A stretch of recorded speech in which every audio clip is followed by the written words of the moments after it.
we'll be able to look into our grandchildren and great-grandchildren's eyes and say, hey, I did everything I could to keep America from going into a dictatorship, a deep state, because that's the kind of place we're heading with increasing numbers of false flag operations such as 9/11, which get covered up by the FBI in order to facilitate a shift in our politics and turning us into a military police state. Hey friends, Sean from SGT Report here with a most important update, and I'm very gratified to be given the exclusive on this one from my friends over at Architects and Engineers for 9/11Truth and over at the Lawyers Committee for 911 Inquiry. I have on the line Richard Gage, David Meiswinkle, and Mick Harrison, and I'm very, very excited about this call. First of all, welcome Richard. Richard, how are you? Thanks for coming back. Thank you, Sean. It's great to be here again with you with this exciting news from the U.S. Capitol. I'm in the Visitor Center, right under the Capitol, and I'll tell you why. You know, Richard, you're one of the people who woke up right around the time I did, but you've been moving heaven and earth to try to get the truth out about 9/11. Guys, Richard Gage, AIA, is a San Francisco Bay Area architect and a member of the American Institute of Architects, and he's the founding member of Architects and Engineers for 9/11Truth. Guys, you know this because we talked to Richard Gage and team back on December 23rd. You can watch that video right now, which YouTube says is not suitable for most advertisers. Truth rarely is on YouTube. That one was called Sea Change, 9/11 Grand Jury to be impaneled. We're going to get an update about that too as well. But let's now welcome David Meiswinkle. David, thanks for joining us. Thanks for coming back on. Thank you, Sean. Pleasure, and thanks for having us on. Yeah, it's my pleasure. Guys, David has been a licensed attorney in New Jersey since 1989 and practicing criminal defense for over a decade. He's presently the president and a board member of the Lawyers Committee for 9/11 Inquiry, a nonprofit organization dedicated to transparency and accountability in government, and that's what we're going to talk about today. David, I'm so excited about this. Now let's welcome Mick. Guys, Mick Harrison is a litigation director for the Lawyers Committee for 9/11 Inquiry, as well as an attorney in private practice. He's been practicing for 26 years. We've got a great team here today. Mick, welcome. Thank you. Good to be here. Well, it's really my pleasure. Guys, who wants to make the big announcement here about the legal action that you're about to take? Well, why don't we let Mick make that, since he's the attorney that's drafting the complaint, and he is intimately involved with the complaint. Okay, well, Sean, the short version is that we will be filing a lawsuit in federal court in Washington, D.C., and the focus will be an order compelling the Federal Bureau of Investigation, the FBI, to assess certain key categories of evidence related to 9/11 and to report their assessment to Congress, and that includes primarily the demolition evidence that architects and engineers have worked on for so many years, addresses several other categories we talk, and the legal theory behind this, which we're happy to unpack for you as well, is that the Congress in 2014 issued a mandate to the FBI to assess any evidence not considered by the original 9/11 Commission in 2004, and this lawsuit is meant to compel the FBI to do that. The FBI did create a commission in 2014, and they looked at some evidence, but they ignored all the demolition evidence and several other categories. So that's the short version. Hey, Mick, why don't you tilt your camera? There you go. Tilt your camera down so people can see you there. And you were, as fate would have it, just a portion of your beginning statement there got a little jarbled up by Zoom, a little interference. So just repeat that. You're filing this action on Monday, is that right? Yeah, so the architects and engineers for 9/11Truth are joining the Lawyers Committee for 9/11 Inquiry in filing a lawsuit in federal court in Washington, D.C., and we are seeking an order compelling the Federal Bureau of Investigation to assess the demolition evidence regarding the World Trade Center buildings on 9/11 and several other categories of 9/11 evidence that had never been assessed and reported to Congress by the FBI. And the lawsuit is based on a federal law that Congress passed, which mandates that the FBI do this.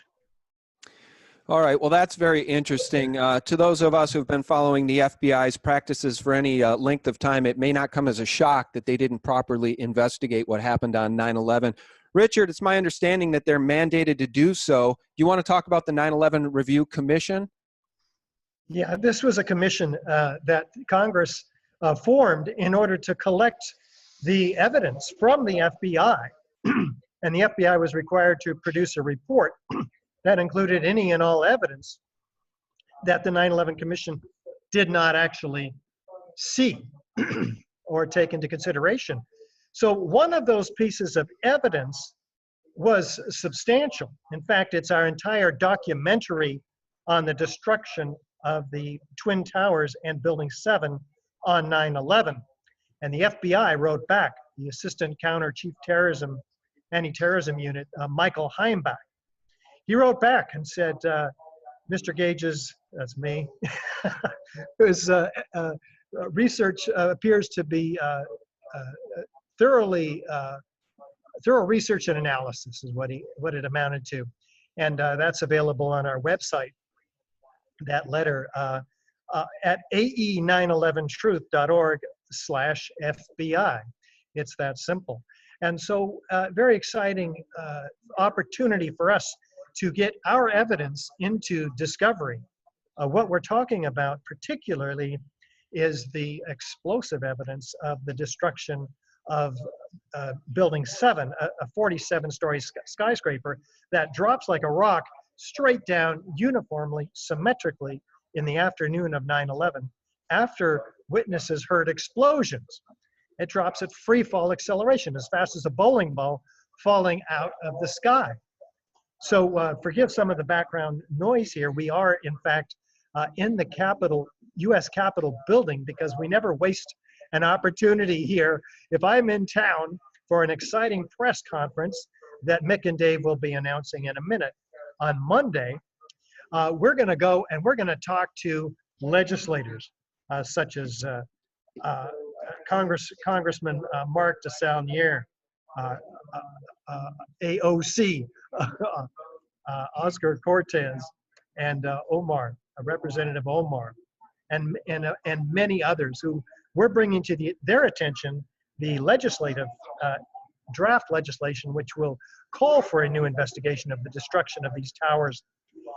And we're backed by, of course, the 9/11 family members, including Bob McIlvaine, whose son Bobby died in the tower. So this legislation is named after him, the Bobby McIlvaine Act.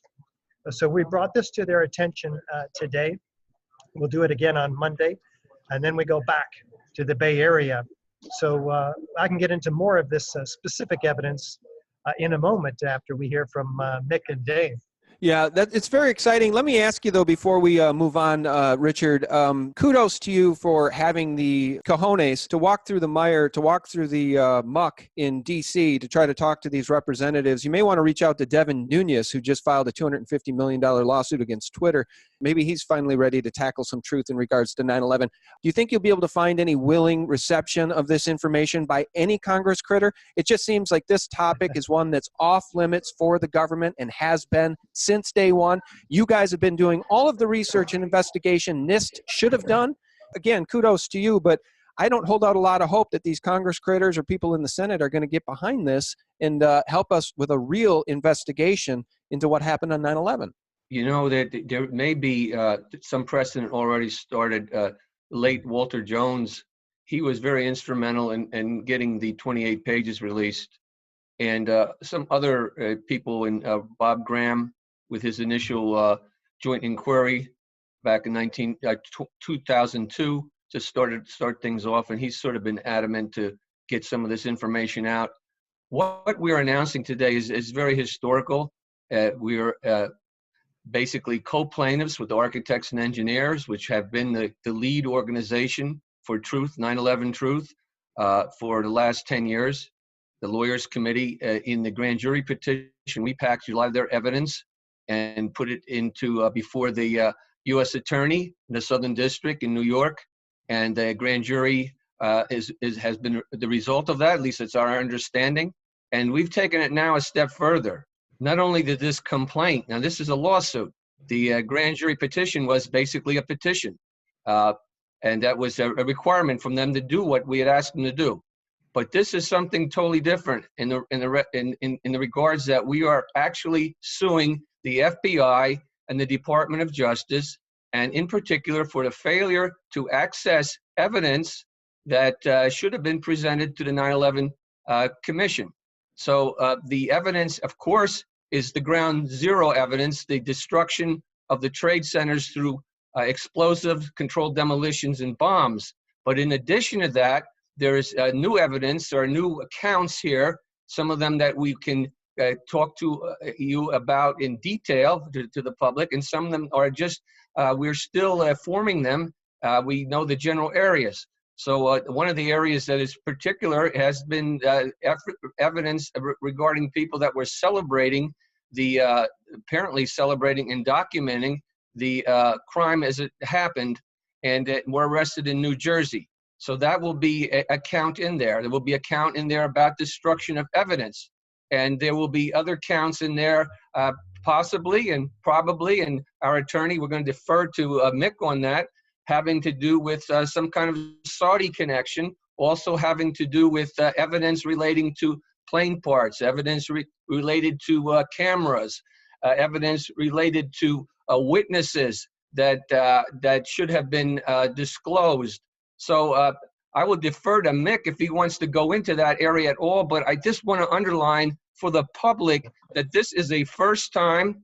It's the Lawyers Committee for 9/11 Inquiry, Architects for Engineers for 9/11Truth, are co-plaintiffs along with Bob McIlvaine, who is as Richard said, he is the father of Bobby McIlvaine that was killed in the North Tower area.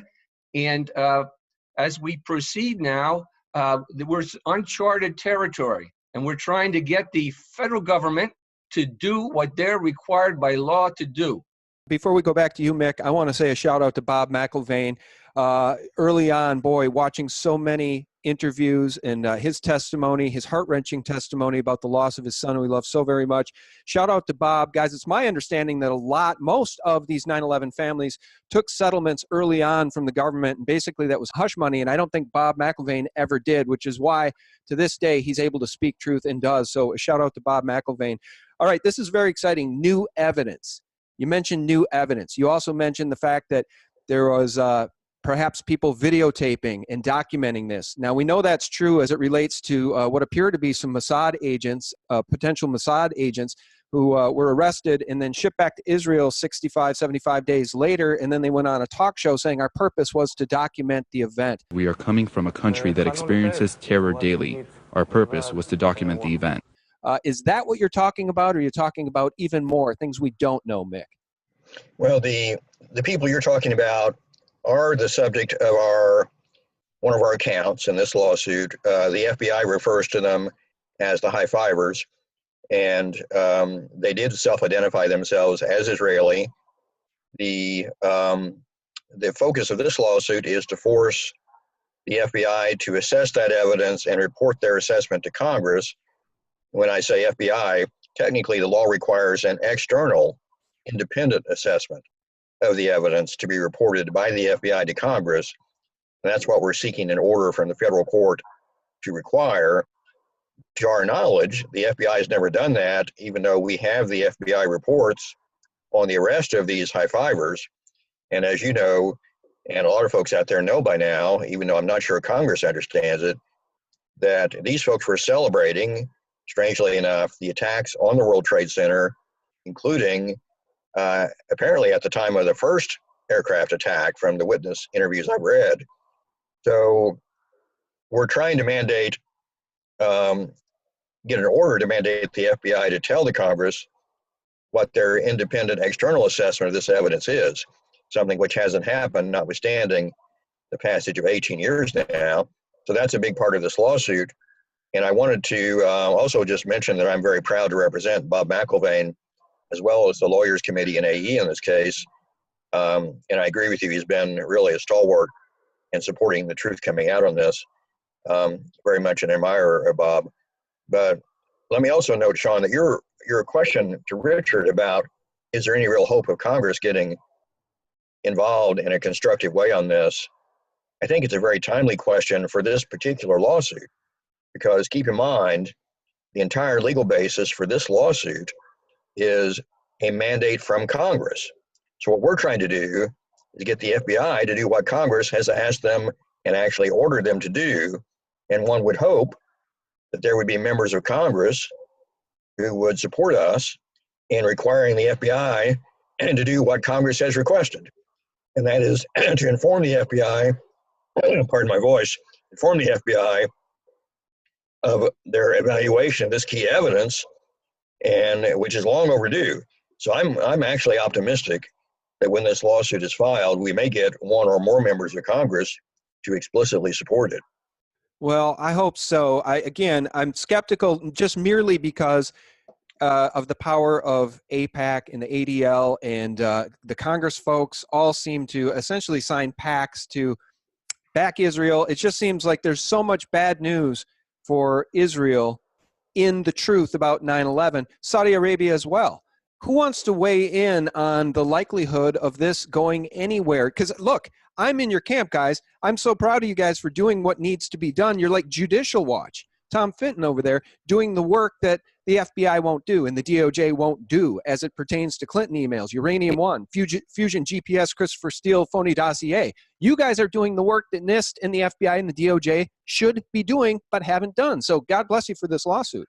You know, Sean, the question to me is not is it going to be successful or not. Of course, we all pray it will be successful. The question or the imperative is, should it be done? Must it be done? It hasn't been done. And who's going to do it if we say it should be done? Of course it should be done. Government should be accountable.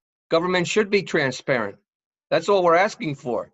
We're asking the government to do what they are supposed to do, what their own laws, what their own legislation has mandated they do.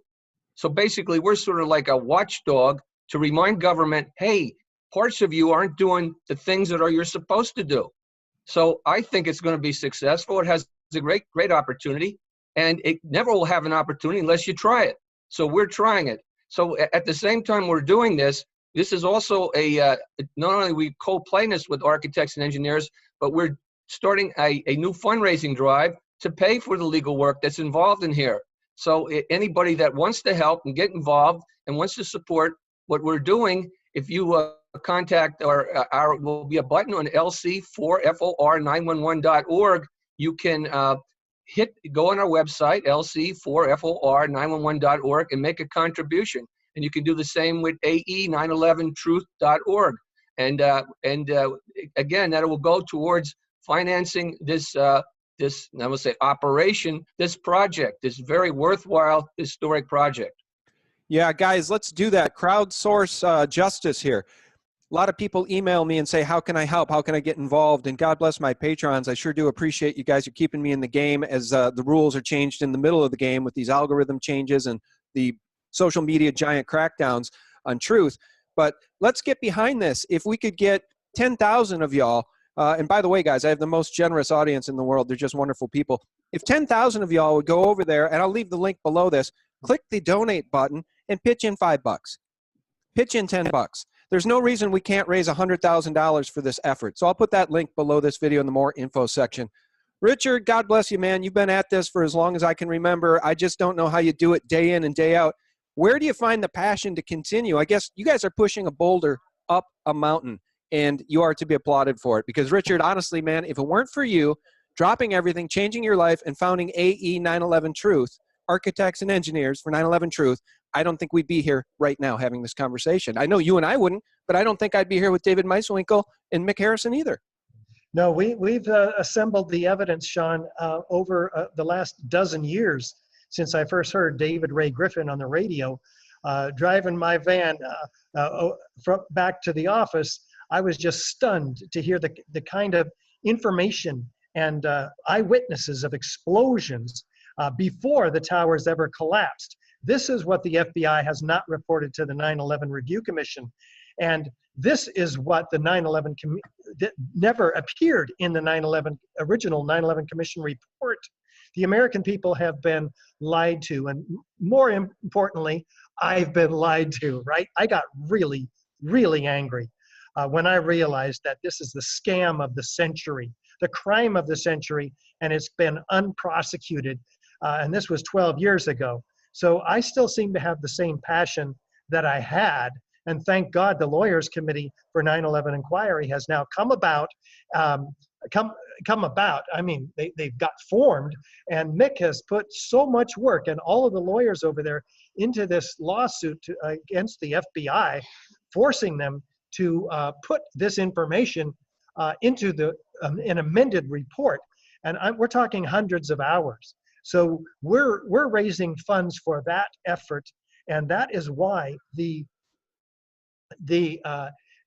your generous audience needs to come to assist us in this vital effort. I mean, we're trying to turn the tide here. We've got a petition, as has been mentioned, to the U.S. attorney, and he's looked at the evidence. He's agreed to impanel a grand jury, a special grand jury. They're looking at this evidence too. So now the Congress will be looking at this evidence, and that will support later on our legislative effort, draft legislation, which is the Bobby McIlvaine Act. So it all goes hand in hand. And you say, what are the chances? I say it doesn't matter, like Dave, what the chances are. If there's any chance, this is going to be it. B, if we're not going to be listened to by these Congress critters, as you call them, we're holding them accountable historically, karmically. This is an accountability procedure. We're doing our due diligence to hold their feet to the fire. And if all else fails, we will have done our part. We'll be able to look into our grandchildren and great-grandchildren's eyes and say, hey, I did everything I could to keep to keep America from going into a dictatorship, a deep state, because that's the kind of place we're heading with increasing numbers of false flag operations such as 9/11, which get covered up by the FBI in order to facilitate a shift in our politics and turning us into a military police state. We don't want that, Sean. We're doing everything we can.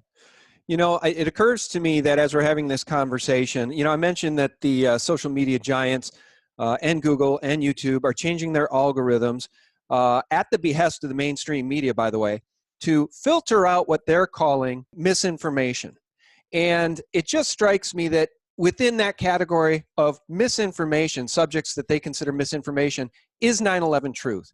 David, let's go back to you, and maybe you could give us the one smoking gun of 9/11 that people might not know about. Give us your favorite smoking gun of 9/11. Mine's World Trade Center 7 falling at free fall speed and the BBC reporting about it 20 minutes early. Well, that's certainly, there's so many smoking guns there. I mean, that's the main one we think of, Building 7, being announced that it was already down 20 minutes before it even came down. Certainly looks like some kind of a, I don't want to say black op, but somebody had some insider information to be able to do that. But that's what it appears to be. But there are so many, just from common sense, if you look and study the how the buildings go down, it becomes very obvious there's explosions involved. When you learn a little bit about resistance and how the building is really actually built from the bottom up, and how the top could not force it down like that. When you look at pulverized concrete like it was in inches deep, when you see molten metal that can only burn at very high temperatures, far in excess of anything that office fires caused by jet fuel could cause, that's just some of them. When you hear 118 firemen say they experienced explosives, and you don't see that even mentioned in the 9/11 reports or included in the investigation, and see the firemen actually be written out of history for the great sacrifice they made, and in particular brothers that had heard basically something that would lead to another theory that office fires, which is the government's theory, brought the building down, which is totally ridiculous. It's what our whole history is built on. It's what Richard's talking about as far as this rollback of all our constitutional rights in reference to our Bill of Rights. So I think, too, what's really good about this suit here, and we focus on thus far on the ground zero evidence is the strongest evidence. But basically, this asks for an assessment by the FBI of other areas, whether it be the high fivers, whether it be Pentagon cameras that basically the public doesn't know, or the 9/11 Commission wasn't advised of. If it has to do with plane parts, and that for our audience, that plane parts that have serial numbers, and for all the different crime scenes, the plane part numbers, if we're looking at evidence reference to that should have been assessed and presented. We have to deal with financing or maybe connections to Saudi government, etc. These are all areas that are expansive. They all are connected. There's a way to connect the dots eventually. This is only one step towards doing that. And all we're doing is asking the government to do their job. So as you ask for smoking guns, listen, when I first got into this, it's a slippery slope everywhere. Everywhere you put your hand, you slip. If you're climbing it and you put your foot, you slip.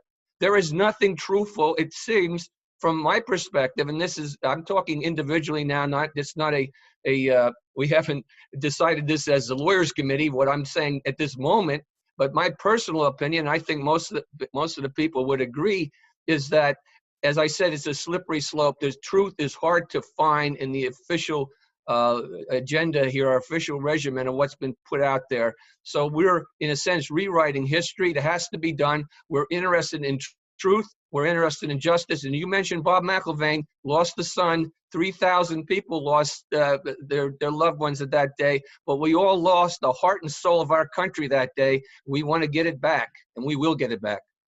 Amen. Mick, final word from you, and thank you so much for getting involved in filing this lawsuit. It's so very exciting. We'll get you guys back on with updates as necessary. So Mick, a final word from you, and then we'll hear from Richard Gage again. Well, I think the key for your audience to understand about this lawsuit is the purpose is to force the FBI to assess evidence regarding 9/11 and disclose that to Congress, and by doing that, to the American people. This lawsuit is not about a particular theory of what that evidence means. It's about the right of the Congress and the American people to know what that evidence is, and to have the FBI and its own experts and an external panel tell the Congress what they think this evidence means.